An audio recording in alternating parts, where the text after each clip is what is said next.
पिता और पुत्र। एक समय की बात है, एक पिता अपने पुत्र के साथ खेल रहे थे, तभी वहां अचानक से उड़ता हुआ एक कौवा आ गया। कौवे को देखकर छोटे बच्चे ने अपने पिता से कहा, पिताजी यह क्या है? उसके पिता ने कहा, बेटा ये कौवा है।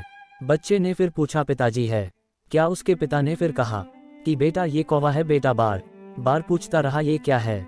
उसके पिता बड़े प्यार से अपने बेटे को हर बार बताते रहे कि यह एक कौवा है। काफी साल बीत गए, अब वह बच्चा बड़ा हो गया और उसके पिता बूढ़े हो गए। एक दिन पिताजी घर के बाहर खाट पर बैठे थे, तभी उसके पुत्र से मिलने उसका दोस्त आया। तब बेटे से पिता ने पूछा, ये कौन है? बेटे ने जवाब दिया, यह मेरा दोस्त है और मुझसे मिलने आया है। पिता ने फिर पूछा, बेटा ये कौन आया है? पुत्र ने इस बार गुस्सा होकर कहा, यह मेरा दोस्त है और मुझसे मिलने आया है। आप चुपचाप घर पे बैठे क्यों नहीं रहते हैं? कुछ काम धाम तो है नहीं आपके पास? कौन है?